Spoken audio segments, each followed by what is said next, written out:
Euzu billahi mineşşeytanirracim. Bismillahirrahmanirrahim. Salam əziz izləyicilər, sizi Üçbucaq layihəsinin növbəti buraxılışında xoş gördük. İlk öncə Məhərrəm ayıdır. Bu ay münasibətilə hər birimizə başsağlığı deyirik. Ondan əlavə bildiyiniz kimi bu günlərdə, bu aylarda dünyamızda müxtəlif çox önəmli, vacib hadisələr baş verir və baş verməkdə də davam eləyəcək. Bu hadisələrdən biri də əsrin misilsiz rəhbəri, həm dini, həm siyasi lideri Seyyid Ayətullah Xameneinin şəhadət məsələsi idi ki, biz də bu verilişi bu misilsiz şəxsiyyətin şəhadətinə həsr eləmişik. İnşallah verilişimizin qonaqları, dəyərli ustadlar Hacı Cəbrayıl Abiyev. Xoş gəlmisiniz ustad. Çox sağ olun, təşəkkür edirəm. Və digər qonağımız da dəyərli ustad Kazım qardaşımızdır. İnşallah ümid edirik ki, faydalı və səmərəli bir veriliş olar. İlk olaraq mən istəyərdim ki, dəyərli ustad, biz şəhid rəhbərin şəhadəti barəsində danışaq. Bu misilsiz müctehid, fəqih, bu misilsiz bir ilahi rəhbərin şəhadəti hər birimizdə müxtəlif, fərqli, oxşar hisslər yaratdı. Sualım bundan ibarət idi ki, sizdə hansı hisslər, bu şəhadət xəbərini eşidəndə siz hansı hissləri keçirdiniz? Bismillahirrahmanirrahim və bihi nəstəin. İnnehu xeyru nasirin və muin. Mən də öz növbəmdə başsağlığı verirəm bütün Əhl-i-Beyt aşiqlərinə Məhərrəm ayı münasibəti ilə və bütün İslam ümmətinə, müsəlmanlara, dünyanın azadlıq sevər insanlarına, ümmətin əziz rəhbəri, şəhid rəhbərinin şəhadəti münasibəti ilə. Eyni zamanda biz gərək elə bilirəm, elə düşünürəm ki, Mövlamız zamanənin imamı Həzrəti Hüccət ibn el-Həsən Əcəlallahu Teala fərəcəhu şərifə də başsağlığı verək. Ağanın naibi idi və şəhid oldu. Dünyanın ən bədbəxt insanları tərəfindən. Bu baxımdan biz Mövlamıza, İmam-ı Zamanımıza da başsağlığı veririk. Amma doğrudan ümmətin atasının şəhadət xəbəri ümmətin qəlblərini sızlatdığı kimi hər birimizin qəlbini sızlatdı, ağrıtdı həqiqi mənada. Baxın, böyük insanlar dünyadan gedəndə, onların insan dünyadan getmə xəbərini eşidəndə, alanda, xüsusilə bu şəkildə şəhadətlə dünyadan getmə xəbərini alanda, bu əvvəlcə insanın qulağına bir xəbər kimi çatır. Amma qəlbinə bir müsibət kimi enir. Qulağa xəbər kimi çatsa da qəlbə müsibət kimi enir. Elə bir an gəlir ki, dil danışmaq istəyir, amma gözlər ondan qabaq danışır.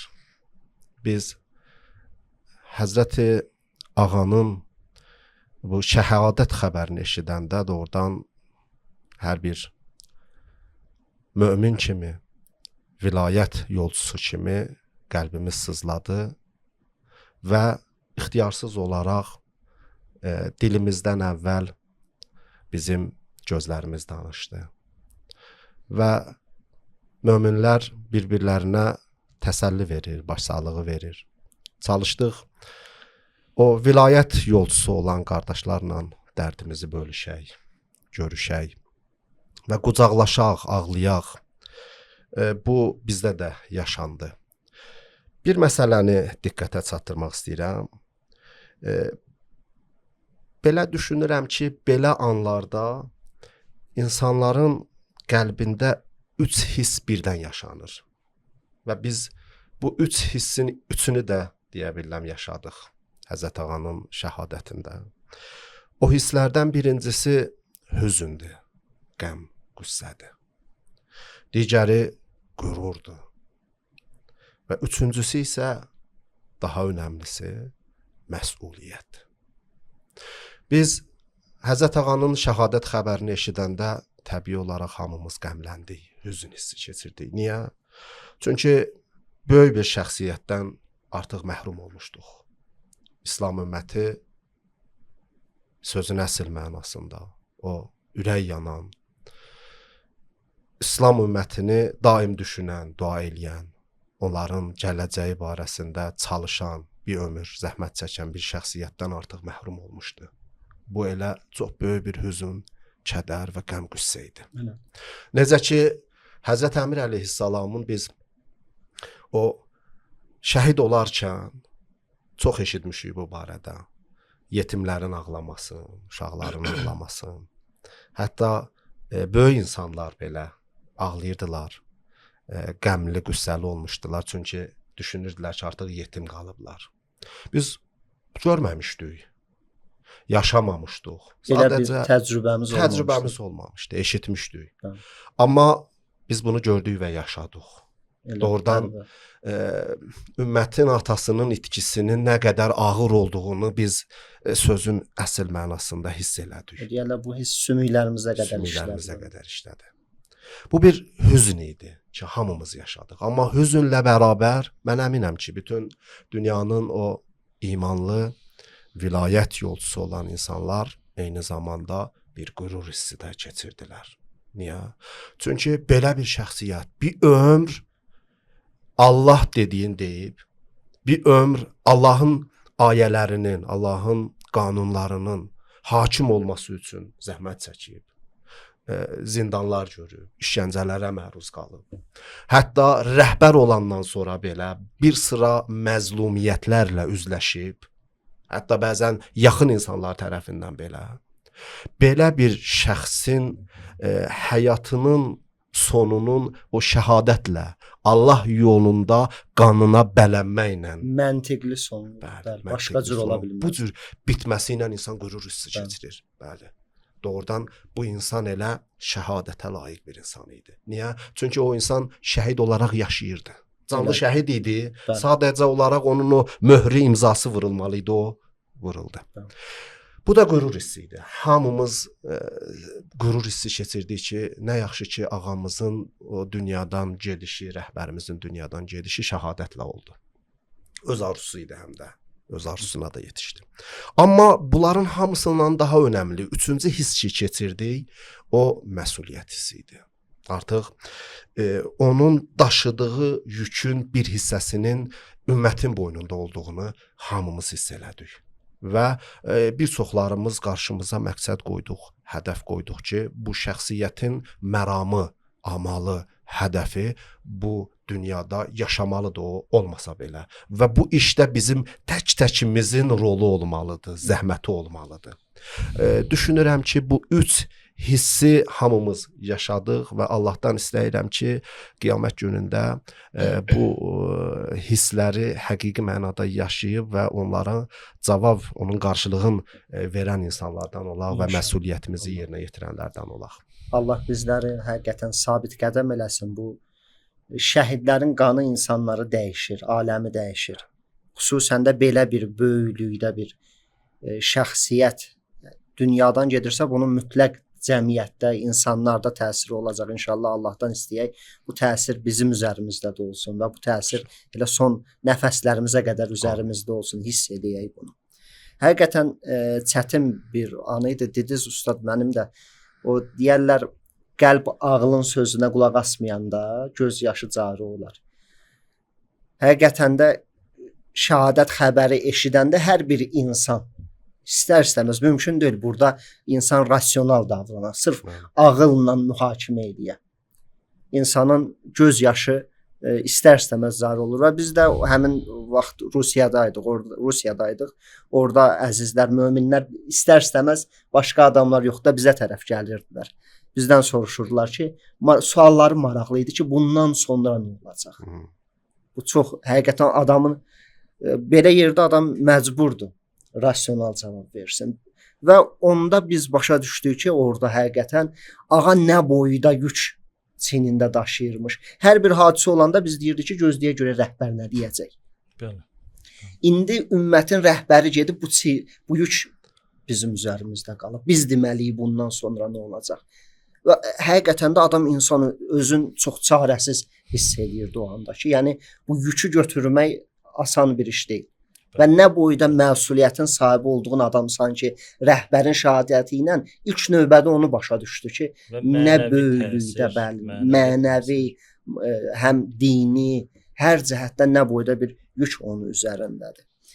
Dəyərli ustad, siz də Kazım qardaşımız da inşallah bu barədə bir qədər. Bismillahirrahmanirrahim. Mən də sizi hörmətli ustadlara salamlayıram və həmçinin izləyicilərimizi və böyük şəhid, misilsiz mücahid, ilahi şəxsiyyət İmam Seyid Əli Xameneyi ağanın şəhadətini hər birinizə və hörmətli izləyicilərimizə dərin hüznlə başsağlığı verirəm. Başsağlığı deyirəm. Bəzi duyğuları vəsf etmək ya mümkünsüzdür, ya da çox çətindir. Ağanın şəhadət xəbəri və bizdə yaradan o duyğu bu cür nə idi? Ağa müqavimət dağı idi. Böyük müqavimət dağı idi. Çox əzəmətli bir ilahi şəxsiyyət idi. Ağanı itirmək hamının qəlbində təsir qoydu. Bütün qeyrətli insanlar narahat oldu. İstər müsəlman, istər qeyri-müsəlman, istər şiə, istər sünni. Hər birinə bu cürünə təsir qoydu.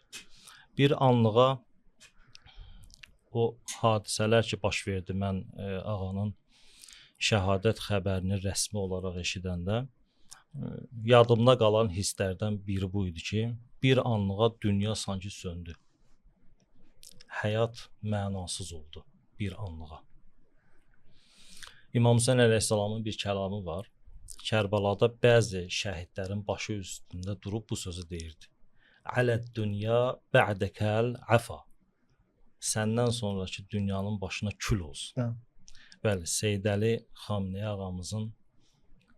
ağamızı itirdiyimizdən sonra gərək bu cümlənin həqiqi mənasını biz dərk elədik ki, ağadan sonraki dünyanın başına kül olsun. Belə bir şəxsiyyətdən sonraki dünyanın başına kül olsun.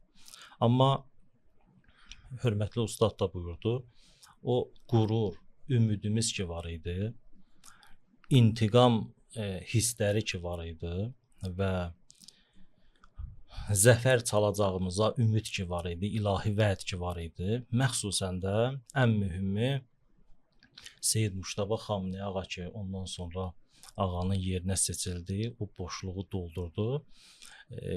Biz dünyanı və həyatı mənalı gördük. Amma əgər belə olmasaydı, mənasız idi. Bu ağanın pak həyat tərzi idi ki, bütün insanlarda təsir qoydu. Hətta düşməndə. Hətta ustad bunu da qeyd edeyim, yaxşı məqamdır. Yəni bu məsələnin rasional tərəfinə baxanda biz baxırıq şəhid rəhbərin arzusuydu.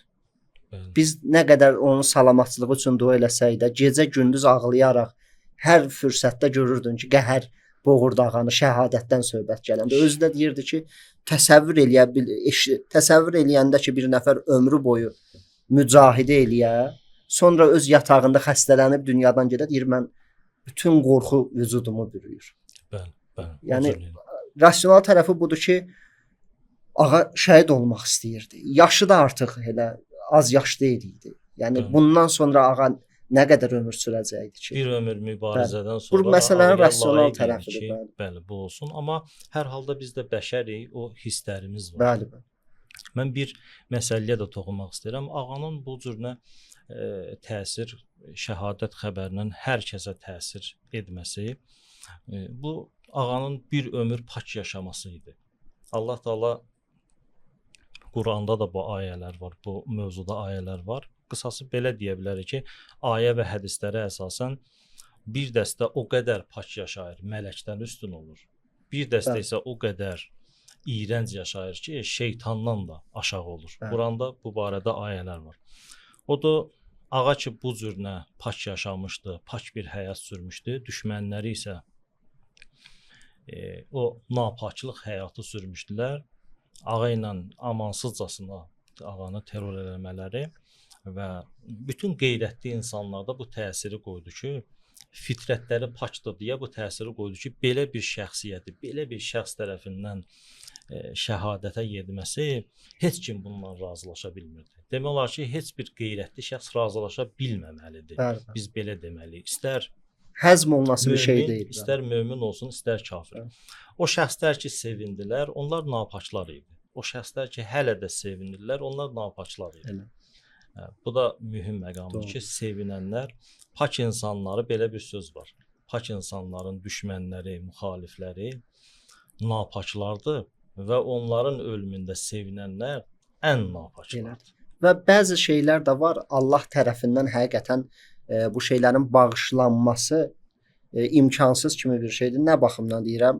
Məsələn, bəzən mümkündür əks təbliğata görə insan kimisə yanlış tanıya bilər. Bəli.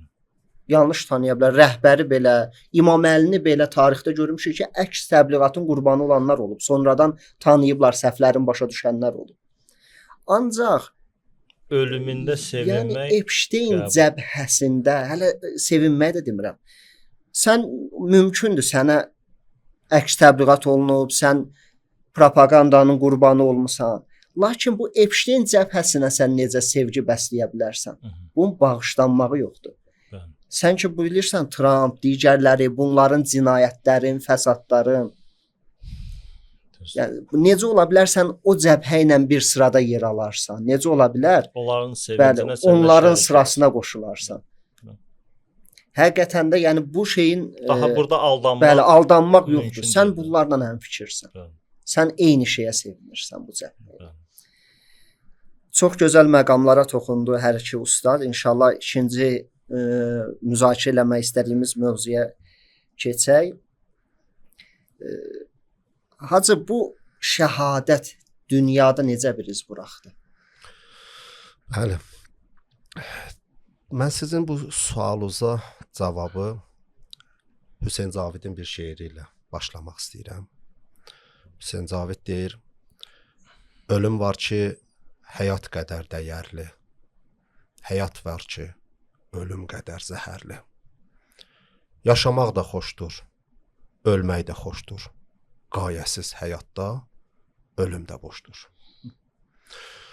Doğrudan bir sıra ölümlər var ki, o yaşamaqdan çox-çox gözəldir. Bir sıra yaşamaq, həyat da var ki, ölümdən zəhərlidir.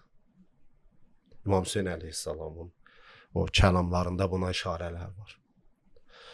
Amma qayə ilə yaşamaq, hədəflə, amalla yaşamaq çox önəmlidir. Bir sıra insanlar var ki, həyatda yaşamının heç hədəfi yoxdur. Onun o ölümü də mənasızdır. Qalmışdı həyatı olsun. O da bizim əziz şəhid rəhbərimiz elə bir həyat sürmüşdü ki, elə yaşadığı zamanda ətrafına və bütün dünyaya səs salmışdı. Onun yaşamı, danışıq tərzi və mübarizə hədəfi, bunlar hamısı iz buraxmışdı, səs salmışdı. Elə ölümü də o cür oldu. Belə insanların yaşamı necə təsir qoyursa, ölümü də eləcə təsir qoyur. Həyat qədər mənalı olur. Bəli. Həqiqətdə. Belə deyim, şəhadət həmişə iki iz buraxır. Ağa ki şəhid oldu, iki iz buraxdı. Birinci iz dostların, vilayət yolçularının qəlbində məsuliyyət hissi idi. Dostlar hamısı məsuliyyət hissi keçirdilər. Bildilər ki, baxın, Əli əleyhissalam şəhid olanda Bu vilayət yolu davam eləyir. Allahın dini ölməyib. Allah ölməyib ki. Allahın peyğəmbəri belə dünyadan gedəndə bəziləri elə düşünürdülər ki, hər şeyin sonudur. Yox. Quran ayəsi də var. Quran ayəsi də var. Peyğəmbərin Allahı ki ölməyib. Bəli. Din yaşayır. Peyğəmbər gedə bilər dünyadan. Və rəhbər, ümmətin rəhbəri, atası dünyadan gedə bilər. İnsan ölümsüz deyil ki. Amma o məktəb, o din, o hədəf, o yaşayır və daima yaşayacaq. Bəli. Qiyamətə qədər yaşayacaq. Dostlar bu düşüncə ilə məsuliyyət hissi keçirirlər. Əli əleyhissalamdan sonra vilayətin davamçıları İmam Həsən əleyhissalamın vilayətinə beyət elədilər. Və orada sadiq qaldılar. Bir sıraları bəziləri ki, çaşdılar, onların işim yoxdur. Amma bu gün də dostların keçirdiyi məsuliyyət hissi budur. Ağanın şəhadəti ilə hamı bir-birinə dedi ki, ağa dünyadan getdi, Allah şəhid oldu. Allah onların qatillərinə lənət eləsin. İnşallah intiqamı da alınar. Amma ağanın hədəfi, məktəbi, amalı bunlar çaradan getməyib. Bunlar yaşayır və gələcək nəsillərə bunu ötürmək lazımdır. Bir mömin olaraq, bir azad ruhlu insan olaraq, hər nəyi qoyuram kənara, ola bilər biri müsəlman belə deyil, amma ağanın şəhadəti ona elə təsir qoyur ki, deyir bu kişinin hədəfi var idi, o hədəf həyata keçməlidir. Bu cür. Bu bir məsələ. Dostların qəlbində buraxacaq iz məsuliyyət hissidir.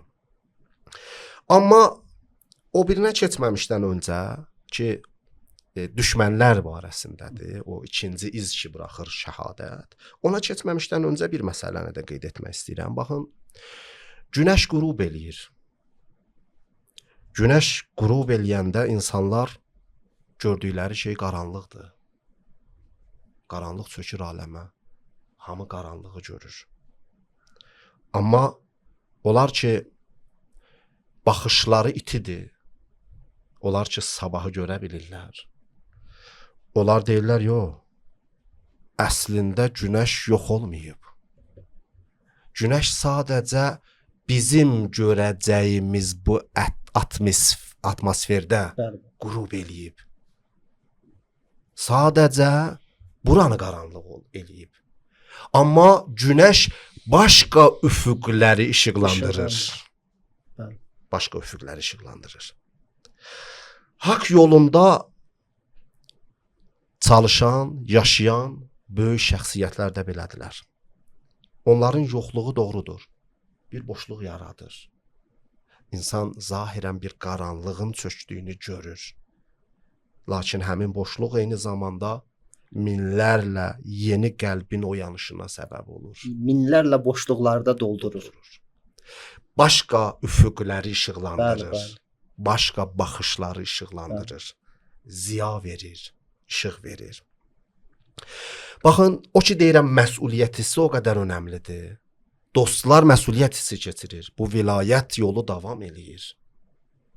Necə Əli şəhid oldu, sonra Müştəba, məsələn, Müştəba əleyhissalam Allahın vəlisi olaraq işinə davam elədi. Bu vilayət bayrağını əlində tutdu, qaldırdı. Eləcə də bu gündə. Əli şəhid ola bilər, amma Müştəba vilayət bayrağını dalğalandırır. Və tək-təkimizin vəzifəsidir ki, o vilayət yolunu davam etdirək. Hətta bunu da qeyd edeyim, ustad. Bəlkə rəhbər şəhid olmasaydı, Ağa Müctəbanın rəhbəriyyəti belə layiq olduğu halda...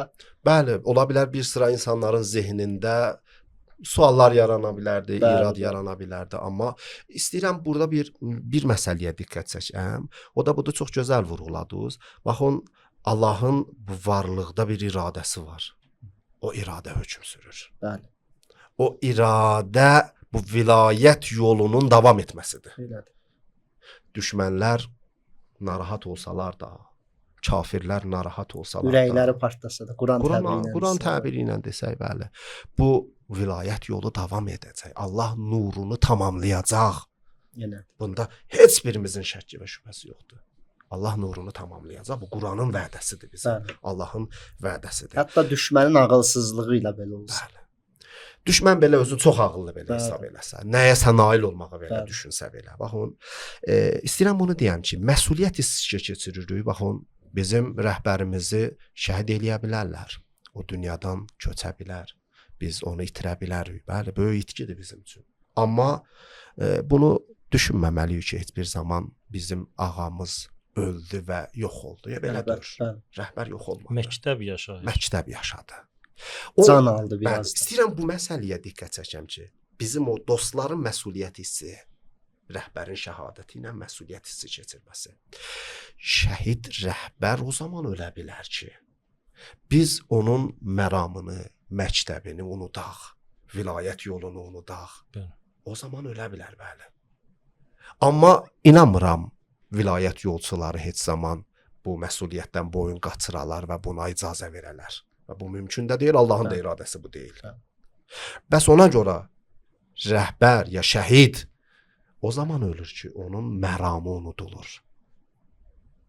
Yoxsa özü dünyadan getməklə o şəhadət məqamı ölmür, şəhidlik ölmür, onun məktəbi ölmür, yaşayır. Düz. Amma ikinci hissəyə ki, istəyirəm qaydam. Bu şəhadət bir iz ki buraxdı, bəs dostların qəlbində olan o məsuliyyət hissidir. Düşmənlərin qəlbində, kafirlərin qəlbində onlara da bir şey göstərir. Bu şəhadət, rəhbərin şəhadəti. O da bundan ibarətdir ki, məramlar, ideyalar, məktəblər heç zaman fərdlərlə yaşamır. Fərdlərin dünyadan getmələri ilə məktəb heç bir zaman ölmür. Yanlış hesablayırsınız. Elə düşünürsünüz ki, ümmətin rəhbərini şəhid eləməklə siz bu məktəbi, bu ideyanı, bu düşüncəni aradan aparacaqsınız. O yox olacaq, bu mümkün deyil. Bu heç bir zaman baş tutmayacaq. Və bu gün də bunun şahididir. Bütün dünya, bütün insanlar bunun şahidi. Düşməni naümid eləyir. Düşməni naümid. Bütün ümidləri buna idi ki, bu şəxsin getməyi ilə hər şey dağılar. Əksini gördülər. Bəli, tamamilə doğrudur. Mən bu qədərlə kifayətlənirəm. İnşallah Ustad da Kazım, dəyərli qardaşımız öz sözlərin davam eləyər bu mövzu ətrafında. Elə həmin mövzumuzdur. Bu şəhadət dünyada necə bir iz buraxdı? Bəli. Ağanın şəhadəti mən deyərdim iz buraxmadı, tufan yaratdı. Və mənəvi bir inqilab yaratdı. Bu mənəvi inqilab haqq cəbhəsinin başını ucaltdı, amma batil cəbhəsini isə ifşa edib, zəlil edib xar etdi. İmam Xamenei ağa şəhadəti ilə bütün bəşəriyyətə, bütün insanlara isbat etdi ki, haqq cəbhəsinin ardıcılları ölər, amma zülmə, fəsada, haqsızlığa təslim olmasın. Ağa şəhadətindən az öncə axır söhbətlərində buyurur ki, İmam Hüseyn əleyhissalamın kəlamını buyurur. Misli la yubayi'u mislə. Mənim kimisi, Yezid kimisinə əsla beyət etməz. Bu sözlə ağa göstərdi ki, mən İmam Hüseyn əleyhissalamın həyatını yaşamışam.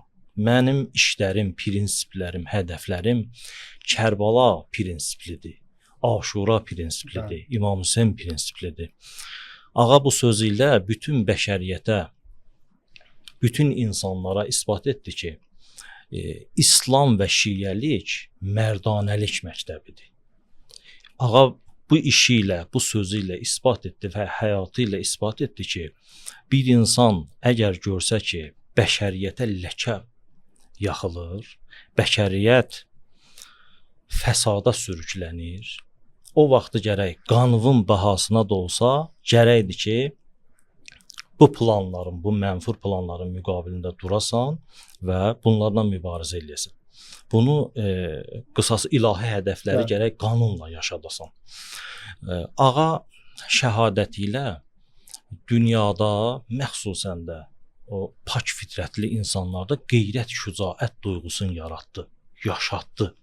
Həm yaratdı, həm yaşatdı. Ağa özü tək başına Qur'anın təbiri ilə desək, bir ümmət idi. Həzrəti İbrahim kimi. Allah Taala Həzrəti İbrahimi, ilahi şəxsiyyətləri bir ümmət olaraq adlandırır. Ağa da istədi həm həyatı ilə, həm şəhadəti ilə bəşəriyyətə sübut elədi ki, insanlara isbat elədi ki, İlahi düşüncəli bir insan bir ümmətin işini görə bilər. Bir ümmətin bacardığı potensiala yiyələnə bilər. Qüdrətli və bir ümmət qədər qüdrətli və şücaətli ola bilər, təsirli ola bilər.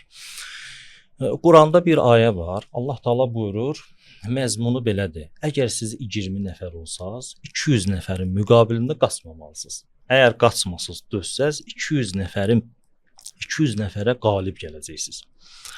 Bunu əgər biz prinsip olaraq yaşasaq, gərək belə deyək. Bir ilahi düşüncəli müsəlman və mömin 20 dəfə, 10 dəfə özündən qüdrətlinin müqabilində susmamalıdır, sakit qalmamalıdır. İndi təsəvvür edin, bu prinsipə əsasən gəl günümüzə tətbiq edək. 2 milyarddan yuxarı müsəlman ümməti gərəkdir ki, 20 milyard düşmənin, Allah düşməninin müqabilində susmasın. Amma çox təəssüflər olsun, özlərindən dəfələrlə az olan 300 milyonluq Amerikanın müqabilində susur və tabe olublar. Və ya neçə milyon zuhudun müqabilində susublar, qorxurlar. Müsəlmanlar, yəni təsəvvür elə, əlbəttə hamısına şamil deyil. Müsəlman hakimlər, bunu baxırıq, bundan başqa söz deyib, göz qabağındadır.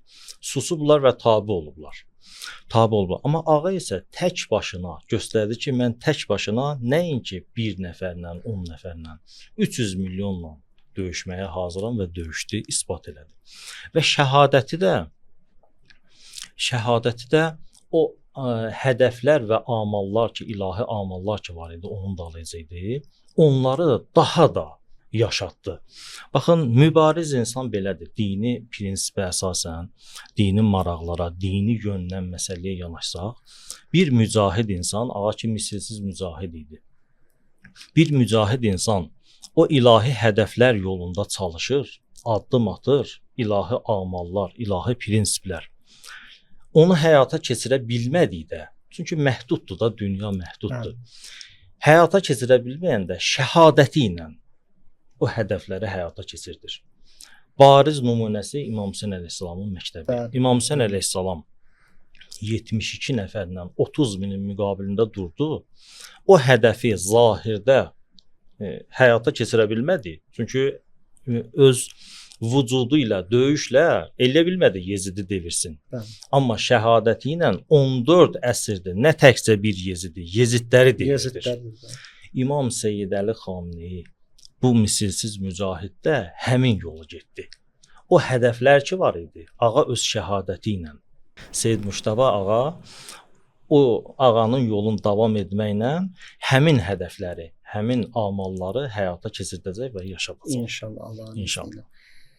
Əlbəttə gözəl bir məqamı idi. Ümumiyyətlə tarixdə belə bir hadisələr var da. Bəzi tarixdə elə hadisələr var, bir ölkənin halını dəyişir, bir şəhərin halını dəyişir. Bəzi hadisələr isə aləmin gedişatın, qiyamətə qədər olan gedişatını dəyişir. Məsəl üçün Həzrəti Peyğəmbərin mübarək mövludu, beysəti budur da. Bəli. Təsəvvür edin, İslam peyğəmbəri olmaya indi dünyamız. Bəli. Bu mövlud dünyanı dəyişir. Bunlardan biri məsəl üçün Kərbəla hadisəsidir. Bəli. Kərbəla hadisəsi dünyanın axarını dəyişib. O düşmən Kərbəlada İmam Hüseyni şəhid edib İslam inqilabı yaranır. Bəli. Bu günün İslam inqilabı yaranır. Bəli. Bu şəhadət yolu İslamın yolunu, Allahın yolun ustadımız da gözəl vurğuladı. Yəni bu nuru söndürə bilməz, əksinə biraz da şəhadət qüvvət verir. Bəli, daha da o hədəfləri həyata keçirir. Elədir. O deyir ətrin qabağın, ətir kuzəsinin qırmağından ala bilmərsən. O əksinə biraz da ətrafa yayacaq. Mən bir məsələyə də toxunmaq istirdim. Ağa şəhadəti ilə o ki dedi, qeyrət və şücaət hisslərin yaratdı və yaşatdı. Təsəvvür edin, biz burada gördük də, İranda bunu müşahidə etdik, gördük. Bütün dünyada bu təsiri qoydu, məxsusən İran xalqında elə bir şücaət duyğusu yaratdı ki, təsəvvür elə, Trump deyirdi, düşmən təhdid edirdi ki, filan yeri, filan obyekti vuracaq, xalq gedirdi həmin yerə. Bunlar bu işləri ilə ağa elə bir şücaət yaratdı ki, bu xalq da o şücaətlə ölümü təhqir etdi. Ölüm anlayışı yoxa çıxdı. Biz özümüz də bu Elə- atmosferi yaşadıq, gördük. Ölüm təhqir oldu. Ölüm anlayışı aradan getdi. O, Daha eynən olsun. məna tapmadı. Deyirdilər falan yeri vuracaq, falan körpünü vuracaq. Bunlar həmin anda gedib həmin körpüdə dururdular ki, yəni sən qələt eləyərsən, vura bilməzsən. Bəli. Və ya olub ki, bunların o yürüşlərində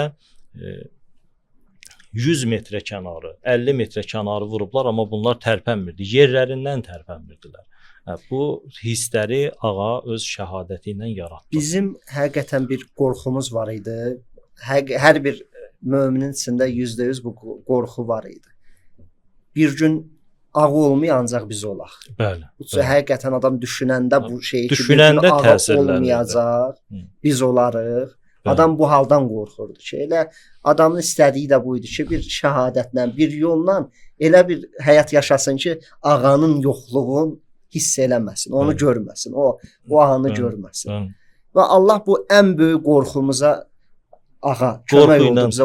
Onunla Bəli. mücadilə eləməyə də bizə. O mərhələni Bəli, bəli. keçdik. İndi bu ümmət nədən qorxacaq? Kimdən qorxacaq? Həqiqətən biz gördük də o axırıncı gün bu təfahümnamədən öncə Trump elan eləmişdi ki, sabah İranda heç bir mədəniyyət, sivilizasiya qalmayacaq. Filan yerləri vuracaq. 1 saat sonra xalq axın elədi həmin yerlərə ki, vurursan. Sözünüzə qüvvət. Təsəvvür eləyin. Haçan döyüş dayanırdı, xalq narahat olurdu. Haçan döyüş başlayır, xalq sevinir. Bəli. Bu o qüdrət və şücaətin Elə. bariz nümunəsidir. Bunu da qeyd edim, bu rəhbərin özünün təhlili idi. 250 yaşlı insan kitabında rəhbər buna toxunmuşdu. İmam Hüseynin qiyamı zamanlamasına görə toxunurdu. Deyirdi İmam Hüseyn Muaviyyənin hakimiyyətinin axır dönəmlərində də İmam Hüseynin qiyamı üçün zəminə yaranmışdı. Bəli. Çünki açıq-aşkar Muaviyyə gəldi ki, mən Yezdə hakim eləyəcəm. Səhabələr, hətta Ayşə də deyirlər, qarşı çıxırdı buna. O dönəmdə. Səhabələr qarşı çıxmışdı, narahat olmuşdular bu hadisədən. Deyir, bu zaman bir zəminə yaranmışdı.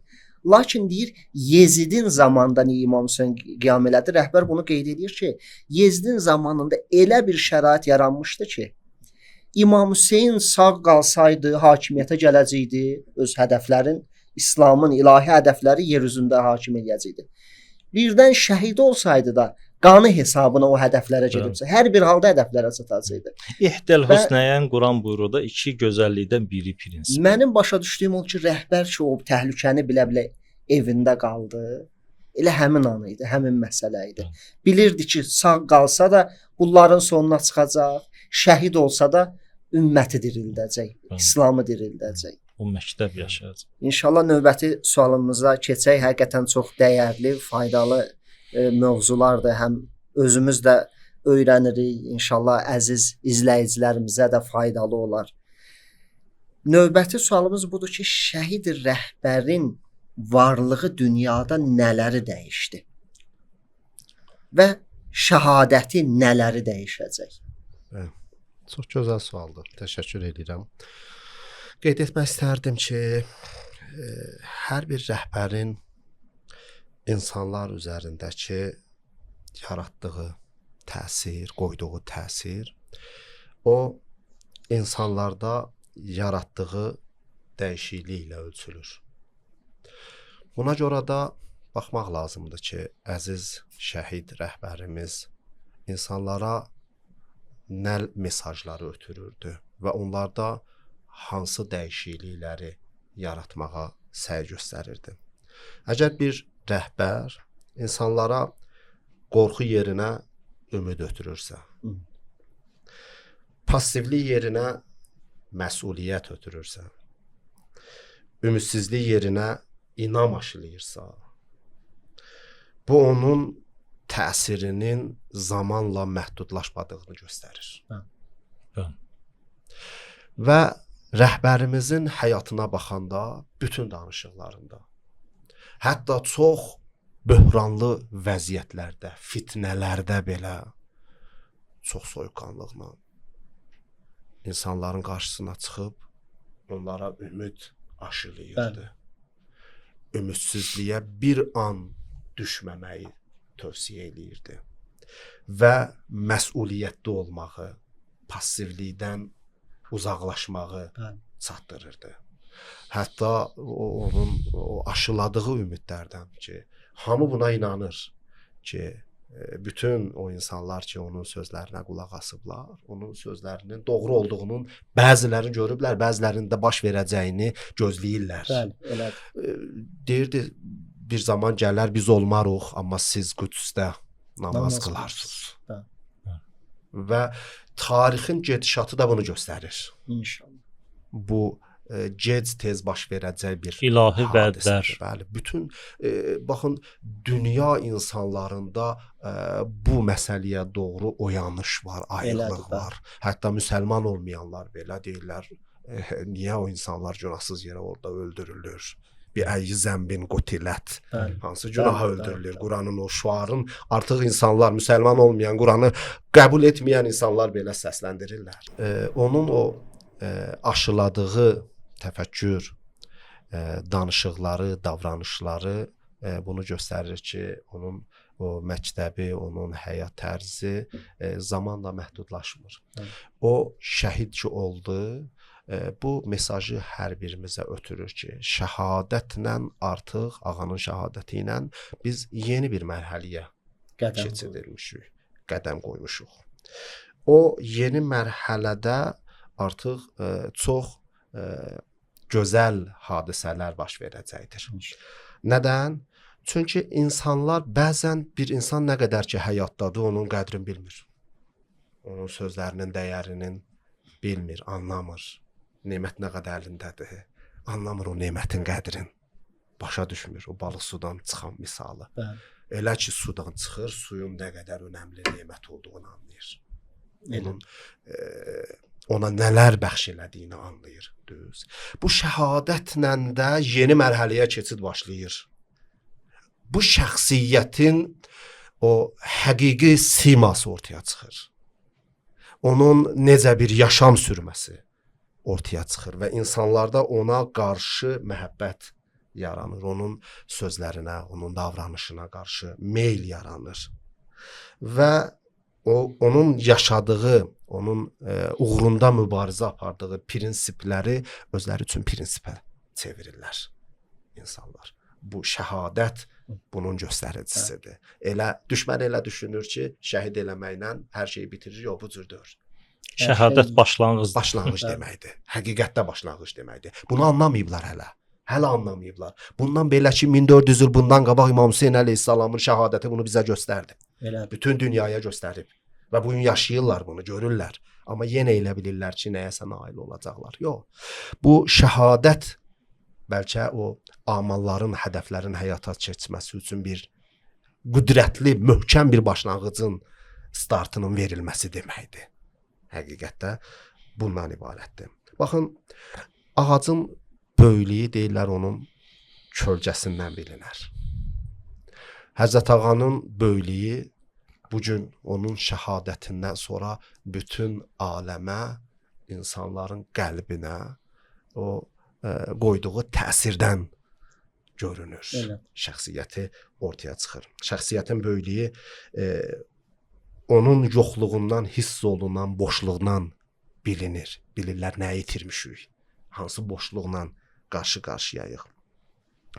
Əgər bir insan yalnız özün düşünsə, öz mənfəəti üçün dünyada çalışsa, o dünyadan gedəndən sonra da bitir. Onun həqiqi mənada onun üçün ölüm baş verir.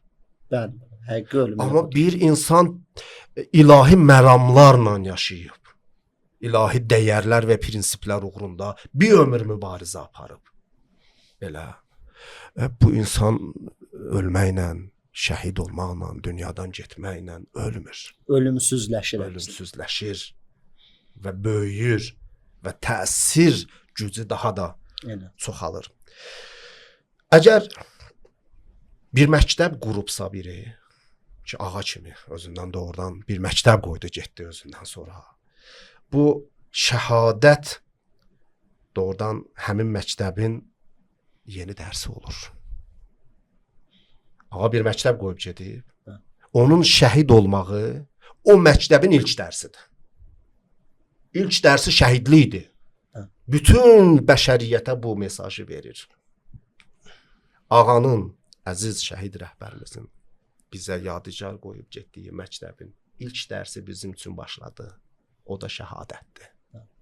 Doğrudan çox mühüm və önəmli bir mesajdır ki, ümidvaram biz bunun qədrini bilib və dəyərləndirib və o ağanın bizə yadigar qoyub getdiyi o məktəbin həqiqi mənada davamçılarından olacaq və bunun yolu da o vilayət bayraqdarının yanında birləşməkdən keçir. Bəli, İnşallah. İnşallah. Çox gözəl məqamlar idi Ustad Hacı Cəbrayıl Abiyev. Həqiqətən çox gözəl məqamlara toxundu, çox gözəl mühüm nöqtələr qeyd elədi. Həqiqətən rəhbərin həyatının təsirlərindən biri də mən özüm sezdiyim təsirlərdən biridir. Hədislərdə biz oxuyurduq ki, axır zamanda hər kəs o son muncinin yolunu gözləyər. İnsanlar hamısı onu çağırır. Mən həmişə düşünürdüm ki, bu necə olacaq bir şeydir. Əgər İslam yer üzünə yayılacaqsa, munciyə nə ehtiyac var? Hər kəs o etiqadda olacaqsa ki, bir munci gəlsin, bizə nicat versin. Artıq insanlar, yəni muncinin özünə nə ehtiyac? Elə insanlar hamısı bu etiqaddadır, fikirdədir. Bir həddə Qalib düşüncə gələ bilərlər, bəli. Düşüncə yetkinliyinə çatır. Bir yandan da düşünürdüm ki, dünya doludur müxtəlif əqidələrlə. İslam özü nə qədər firqələrə, məzhəblərə bölünüb. Digər tərəfdən bu dünyada kafiri var, xristianı var, yəhudisi var, hər əqidədən olanı var. Bu necə ola bilər? O adama çox uzaq görünürdü bu şey. Ancaq rəhbərin vücudu dünyanı elə bil Həzrəti Məhdiyə, munciyə tərəf çevirdi. İtələdi, sövq elədi imama tərəf. Bu gün həqiqətən də dünyada xristianı, hətta yəhudilərin içində belə bəziləri bu gün sionistin aradan getməsini istəyir.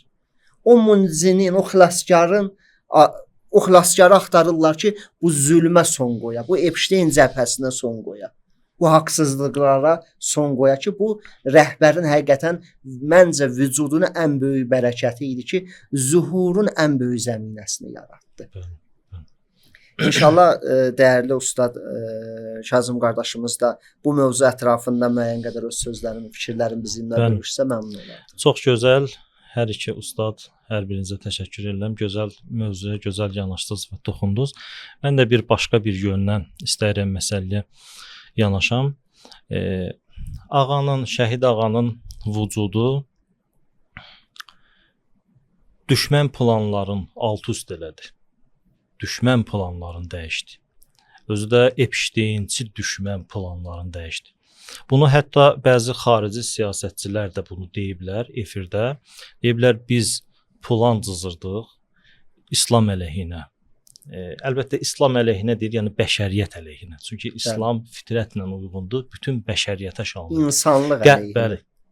İnsanlıq əleyhinə, insaniyyət əleyhinə planlar cızırdıq və pullar xərcləyirdik, zəhmət çəkirdik. Ağa çıxırdı bir söz. İndi o ağa demir də, Ayətullah Xameneyi çıxırdı bir çıxışı ilə bütün planları alt-üst edirdi, məhv edirdi. Bu düşmənin etirafıdır. Düşmən hətta bunu deyir. Bəli, ağa bu mövzuya demək istəyirəm, ağa bütün planları, düşmən planların aradan aparırdı, məhv edirdi və bu da insaniyyətə xidmət idi. Mən bir neçə nümunə deyəcəm ki, həqiqətən ağanın vücudu, varlığı insaniyyətə xidmət idi. İnsaniyyətə xidmət idi. Baxın, bəşəriyyət düşməni olan Epsteinçilər istəyirlər bütün insanları fəsada sürükləsinlər. Bu planla da biz bunu gördük. Bir-iki nümunəsini də deyəcəm. Bəşəriyyəti, insanları fəsada sürükləsinlər. Bütün dünyanı Epstein adasına çevirsinlər. Bütün dünyanı, məxsusən də regionu. Baxın, yaxın bir zamanda idi də, yaxın keçmiş zamanda İsrail və Amerikaya tabe olan, onların maraqlarına xidmət edən işit düşüncəli vəhhabilər meydana çıxdı, tapıldı. Əgər biz bunların ideologiyasına baxsaq və rəftarına baxsaq, Epsteinçilərlə heç də fərqlənmir. Baxın, onlar nə edirdi? Onların etdiyi işlərdən biri mərhum şəhid Qasım Süleymanı deyir. Uşağı, ata-ananın uşağını götürüb, bişirib, kabab eləyib ata-anasına yedizdirdilər. Bəli, Epsteinçilərdə də cinayətlərdən biri uşaq bu idi. qanı içib uşaq əti yemək var. Onlar Epsteinçilər nə qədər təcavüz elədilər qız, gəlin, insanların namusuna, uşaqlara.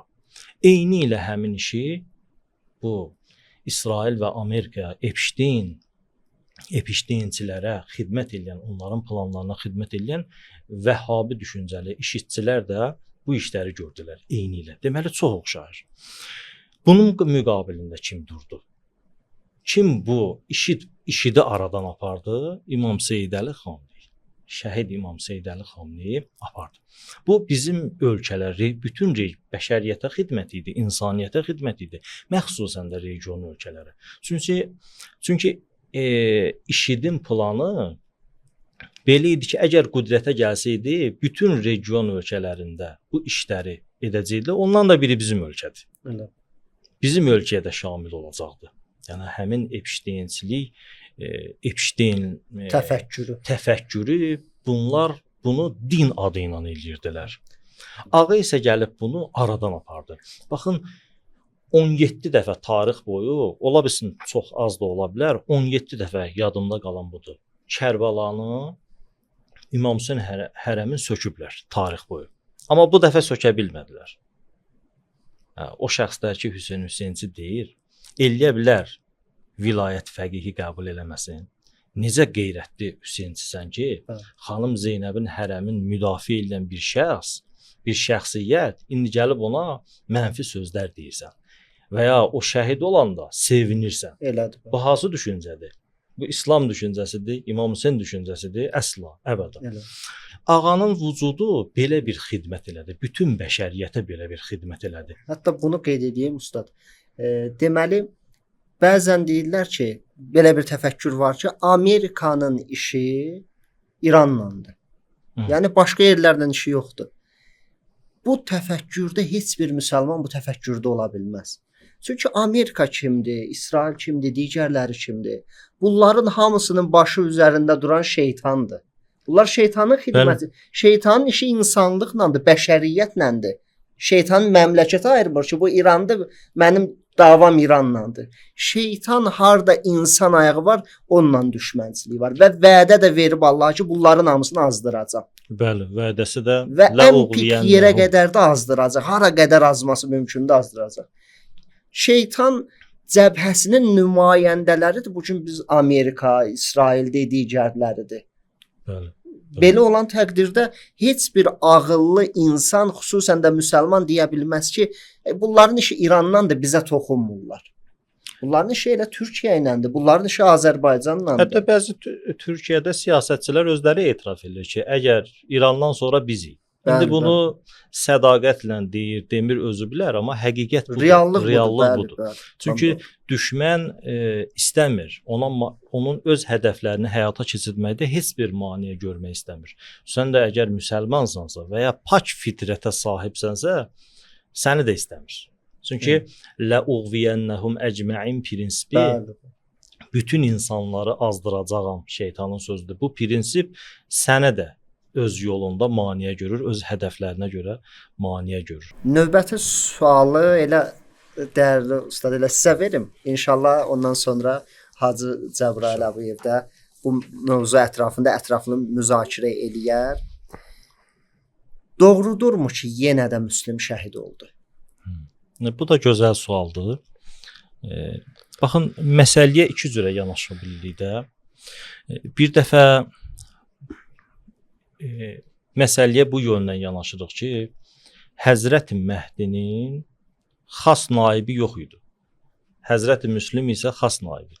O da bu baxımdan yox. Çünki xas naib deyil idi. Amma bir də məsələyə bu cürlə yanaşmalıyıq ki, o ki deyirik Həzrəti Məhdinin Müslümü şəhid oldu. Mənası budur ki, vəli fəqih elə bir məqamı, elə bir statusu daşıyır ki, o şəxsə müti olmalısan, o şəxsə itaat eləmək, o şəxsin düşüncə və prinsiplərini təbliğ edib və özün də icra etməyin sanki İmam Məhdiyə xidmətdir. Necə ki, Həzrəti Müslümə xidmət etmək, eyni tabi olmaq, müti olmaq və xidmət etmək İmam Hüseynə xidmət idi və bunları tərk etmək İmam Hüseynə xəyanət idi. Bu mənada bəli, bu günləri vəli fəqih statusu, vəli fəqih həmin mənanı daşıyır. Əgər kimsə ona itaət eləməsə, əgər kimsə onun sözünün müqabilində söz desə və ona tabe olmasa, onun prinsipli olmasa, təbiidir ki, bəli, o vilayət xəttindən ayrılmış sayılır və İmam Məhdiyə tabe deyil. Bu mənadadır. Bir də bu sözü hətta biz Şiə mütəfəkkirlərindən də eşitmişik. Mərhum Misbah Yəzdi özü buyurur ki, bu günləri necə ki İmam Hüseyn Kərbalada Kufəlilərə, necə ki İmam Hüseyn Kufəlilərə naib yollamışdı, öz naibin yollamışdı. Bu günlərdə İmam Məhdi bizim üçün vəli fəqihi yoldur.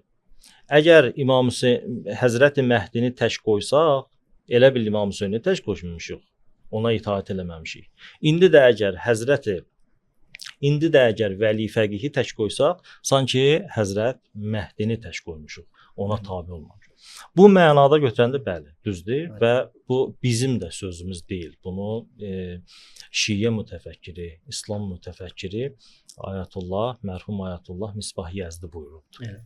Mən də bu barədə bir kəlmə deyim, inşallah ondan sonra. Əlbəttə üzr istəyirəm. Buranı da bir məsələni də izah edim ki, Həzrəti İmam Hüseynin bir dənə müslümü var idi, amma Həzrəti Məhdinin müslümü şəhid olsa da, Seyyid Mustafa ağa ki, o da Həzrəti Məhdinin müslümidir, o həmin yeri, həmin boşluğu doldurub. Mən də inşallah elə rəhbərin öz sözü ilə bunu təkmilləşdirmək istəyirəm. Ondan sonra son sözü elə verərik dəyərli ustadımıza inşallah. Yavaş-yavaş verilişimiz yekunlaşmaq üzrədir. Ağa rəhbər çıxışlarının birində çox maraqlı məqama toxundu. Özü ağanın çıxışı elə təqribən bu məzmundaydı. Ağa deyirdi ki, mən və məndən sonra kim də gəlsə onların getməyinə bu nizam, bu ilahi quruluş getməyəcək. Bəli, ilahi quruluş getməyəcək. Nə qədər ki konstitusiyada vəli fəqih nəzəriyyəsi var. Yəni ilahi idarəçilik, ilahi rəhbər nəzəriyyəsi var və bu xalq da meydandadır. Bəli. Bu nizam axıra qədər gedəcək. Bəli. Yəni bir növ sanki rəhbər həmin o vəli fəqih nəzəriyyəsinin özünü müslüm qərar verir. Bəli. Sanki onlar özləri canların verirlər ki, müslüm diri qalsın. Yəni bu nəzəriyyə, ilahi idarəçilik prinsipi yerində qalsın. Və şəxslərin dəyişməsi ilə də bu nizam heç vaxt aradan getməz. Çünki bu nizamın, imamların xüsusiyyəti və onların yolunu davam edən şəxslərin xüsusiyyəti budur ki, heç bir hərəkatı özlərindən asılı eləməzlər.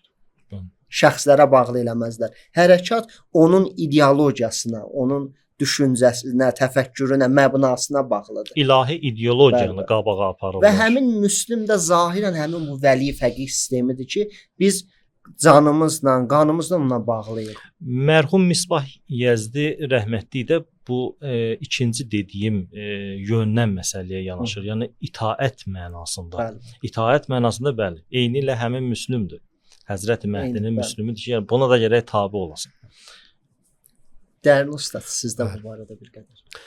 Təşəkkür edirəm. Doğrudan çox dəyərli fikirlər ortaya qoydunuz. Mən də elə bu sualın cavabında belə demək istərdim. Baxın, Müslim ibn Əqil tarixdə bizə nəyi simvolizə eləyir?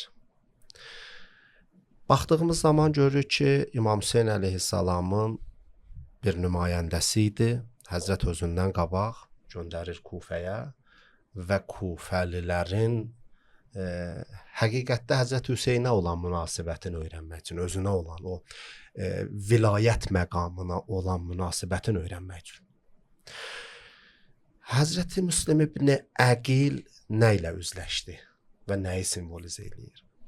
Üzləşdiyi vəfasızlıq idi.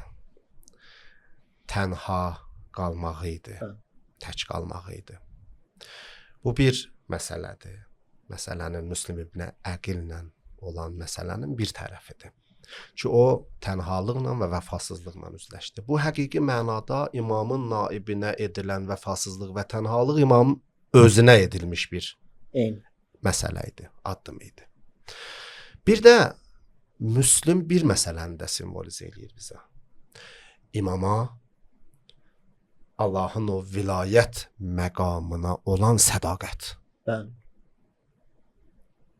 O iki məsələ ki, ümmətlə bağlıdır ki, siz Allahın vəlisi hal-hazırda yoxdur içərinizdə, qeybətdədir. Siz ona qarşı vəfasızsınız ya yox? Onu tək qoyursunuz ya yox? Bu bir mənada ümmət olaraq baxmaq lazımdır ya. Ümmət olaraq müsəlmanam deyib, İmam Hüseyn məramını tanıyıram deyib, İmam Hüseyn üçün əzadaram deyib, yaşam sürən insanların vilayət məqamına olan münasibəti ortaya çıxır. Doğrudan nə qədər Hüseynçisən? Bəli. Nə qədər Sadiqsən. o vilayət məqamına vəfalısan, nə qədər onu tək qoyursan, tək qoymursan. Bir ümmət, bir də müsəlman dövlətləri, onlar necə baxır məsələyə? Heç olmasa müsəlman dövlətidir, müsəlman regionu sayılırsan. Sizin münasibətiniz necədir vilayət məqamına?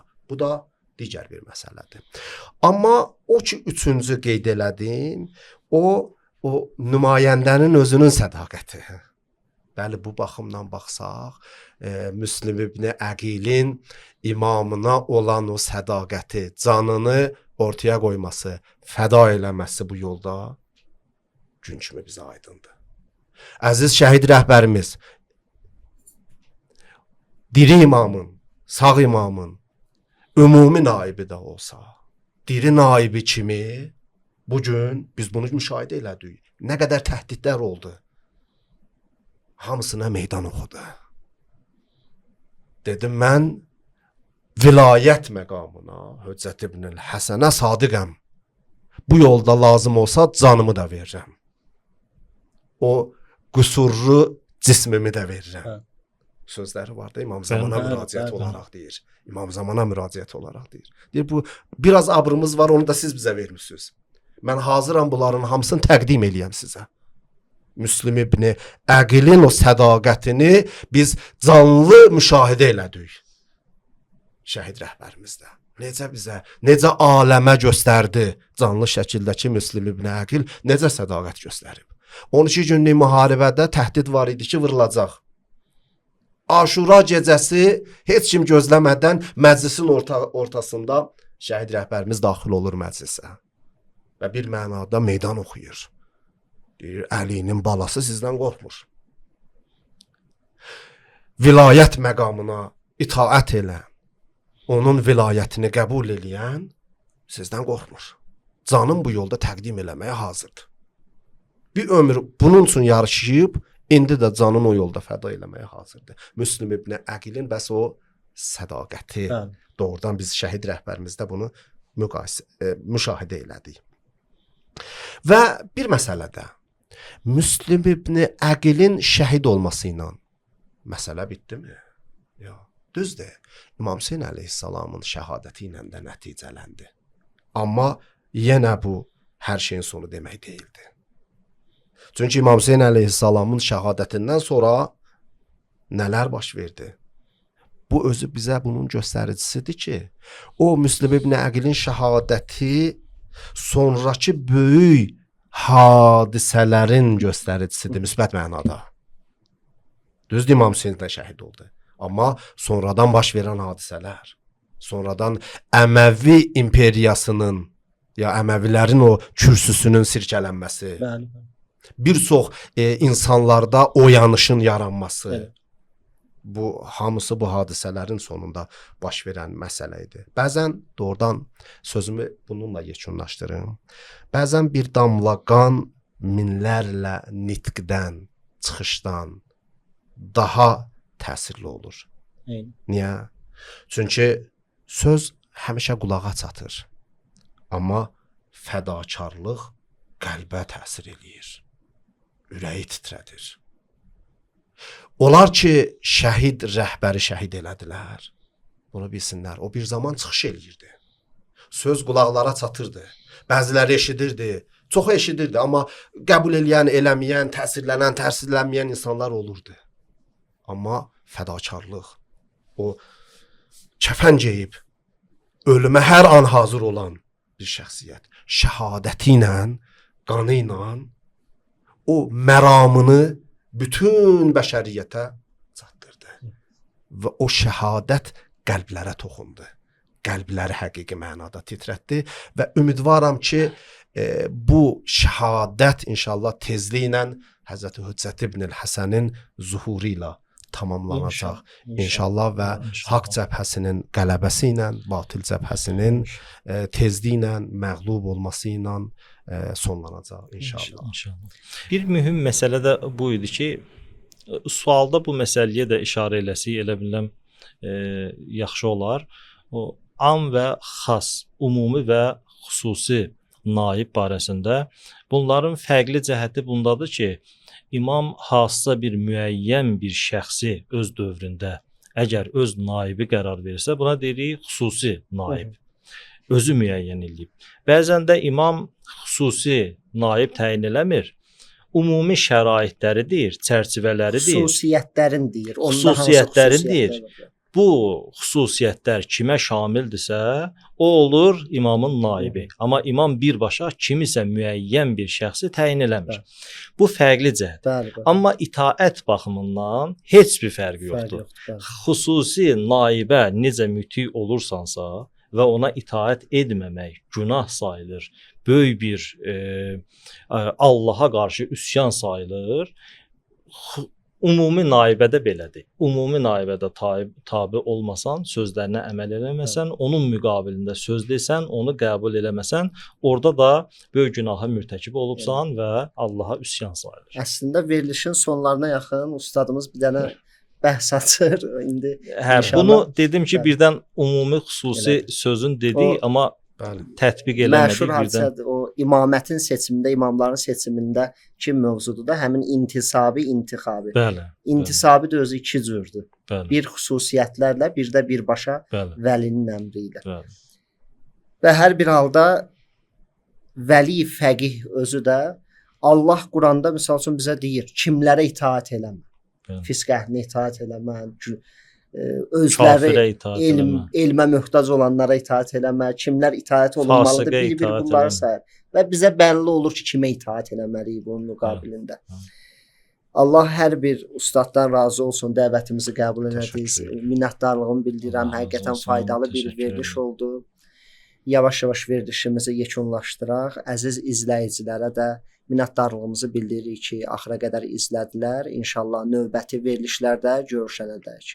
Vəssalamun aleykum və rəhmətullahi və bərəkatuh.